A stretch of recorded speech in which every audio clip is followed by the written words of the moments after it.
দেখতে দেখতে রোমকে বিদায় জানানোর সেই সময় চলে আসলো। আমরা স্টেশনে চলে এসেছি। আজকে আমরা রোমকে বিদায় জানিয়ে চলে যাব আমাদের গন্তব্যে।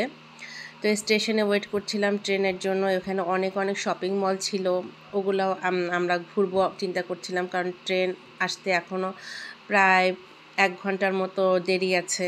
তো এসে আমরা দেখছিলাম। তো দেখতে দেখতে বিদায় রোম।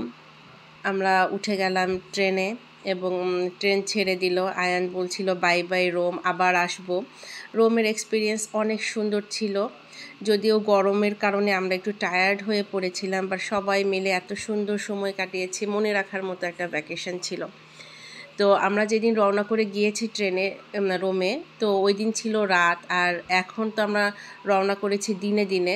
তো এই ট্রেনটা আমাদের একটু ঘুরে ঘুরে দেখার ইচ্ছা হলো। তো আমি আর আমার বোন চিন্তা করলাম যে ট্রেনের যে ক্যান্টিন, সেখানে গিয়ে দেখি খাবার দাবারের কী অবস্থা। যদিও আমরা আমাদের খাবার দাবার সব সাথে করে নিয়ে উঠেছিলাম। তো ট্রেনের মধ্যে হাঁটতে গিয়ে দেখি যে বাঁকা হয়ে পড়ে যাচ্ছে। তো আমার বোন বলছিল গিয়ে ফোর্স নিয়ে খুব দ্রুত হাঁটতে হবে, তাহলে পড়ে যাবে না। তো আমি এই মুহূর্তটা একটু ভিডিও করার জন্য হাতে মোবাইল নিয়ে হাঁটছিলাম। অনেকগুলা বগি পার হয়ে তারপরে এখানে আসলাম, যেখানে আর কি ফুড কোর্টটা আছে। তো এসে দেখলাম যে যার মতো নিচ্ছে খাবার, বাট এত এক্সপেন্সিভ ছিল। ভাগ্যিস আমরা খাবার নিয়ে উঠেছি। আমরা জাস্ট দেখার জন্য ওখানে গিয়েছিলাম, কিছুই কিনি নাই, মোর এক্সপেন্সিভ খাবার। আর আমাদের অলরেডি অনেক খাবার সাথে ছিল। তো তারপরে আন্টির বাসায় আমি হোল্ড করলাম 2 দিন। ওই 2 দিনে আর কোথাও তেমন বের হয়েছিলাম, বাট সেগুলোর ফুটেজ নেওয়া হয়নি। এরপরে 2 দিন পরে আমি আবার রওনা দিলাম হলো গিয়ে বোলজানোতে। তো বোলজানো উঠে মনে হলো যে খুব লম্বা একটা টাইম আমি পার করেছি ভ্যাকেশনের কারণে, বাসা থেকে দূরে। সব কিছু মিলে আলহামদুলিল্লাহ রিল্যাক্সও লাগছিল। আন্টি যদিও বলছিল এখনও তো ভ্যাকেশন আছে, অনেক দিন স্কুল বন্ধ, কয়দিন থেকে যাও, বেরিয়ে যাও। বাট কেন যেন আমার মনে হচ্ছিল যে বাসা থেকে অনেক দিন বাইরে আছি, এবার মনে হয় বাসায় ফেরত যাওয়া উচিত, তাহলেই আমি ভালো ফিল করব। আসলে এটাকেই বলা হয় হোমসিক। তো এবার আমার এই ব্যাপারটা খুব ভালো করে আমি ফিল করেছি। কেন যেন মনে হচ্ছিল বাসায় যাই, বাসায় যাওয়াটা এখন জরুরি। যতটুকুন ভ্যাকেশন হয়েছে মোর দ্যান এনাফ, এখন বাসায় যেতে হবে। তো পুরোপুরি ব্যাপারটা আমি ফিল করেছি। আর ট্রেনে উঠে মানে পার্থক্যটা খুব সুন্দরভাবে বুঝতে পারছিলাম আমি।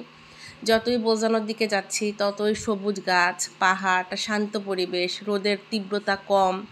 এবং যেতে যেতে একটা জায়গায় দেখলাম যে পাহাড়ে মেঘ জমে আছে। তো বোঝা যাচ্ছে যে একই দেশের মধ্যে এক জায়গায় এত রোদ, এত খরতাপ, আরেক দিকে মেঘাচ্ছন্ন, মানে পার্থক্যটা দেখতে দেখতে যাচ্ছিলাম। আর ট্রেনে করে যখন যাচ্ছি তখন যত পার হচ্ছিলাম আমার বোলজানোর দিকে, মানে পার্থক্যটা একেবারেই দেখা যাচ্ছিল। আর ভীষণ ভাল লাগছিল সব কিছু মিলে আলহামদুলিল্লাহ। বাসায় গিয়ে যদি দেখি সব ঠিকঠাক আছে তাহলে তো আর কথাই নেই। এই যে বলেছিলাম মেঘের কথা, ওই যে দেখা যাচ্ছে মেঘ। তো আলহামদুলিল্লাহ সব কিছু মিলে এবারের ট্রিপটা অসাধারণ ছিল, ভীষণ ভালো লেগেছিল। জানি না আবার কত বছর পর এরকম একটা সুযোগ আসে। তবে লাইফে যদি সুযোগ হয়, সময় হয়, অবশ্যই পরিবার পরিজনকে নিয়ে এ ধরনের একটা প্ল্যান করা উচিত বলে আমি মনে করি। এতে করে মন যেমন রিফ্রেশ থাকে, তেমনি কাজ করার আবার নতুন করে উদ্দীপনা পাওয়া যায় এবং পরিবারের সাথে খুব অন্তরঙ্গভাবে সবার সাথে সময় কাটানো যায়, যেটা খুবই ইম্পর্ট্যান্ট। ভ্যাকেশনটা লাইফে প্রচণ্ড রকম জরুরি এবং সব ভ্যাকেশন কিন্তু একরকম যায় না, যেটা আগেও বলেছি। কাজেই যখন সুযোগ আসবে সেই সুযোগটা আসলে ওই সুযোগটা ব্যবহার করা উচিত সঠিকভাবে। ভিডিওতে যে ছাউনি দেখার জিনিসটা দেখা যাচ্ছে, এটা হচ্ছে আপেল ক্ষেত। আপেল বড় হচ্ছে, তাই ওগুলাকে সুন্দর করে প্রোটেকশন দেওয়ার জন্য ছাউনি করে রেখেছে। বিশাল বিশাল আপেল ধরেছে। আপেলের খেতে গেলে সেটা একসময় আপলোড করব আমি ধারণ করে, খুব সুন্দর দেখতে, কত কালারের কত সাইজের যে আপেল এদেশে হয়। তো ভ্যাকেশনের পরে যখন মেঘ দেখতে দেখতে সুন্দর মতো বাসায় যাচ্ছি, মনটা একদম পরিপূর্ণ তৃপ্ত আমি। আলহামদুলিল্লাহ ফর এভরিথিং, আলহামদুলিল্লাহ।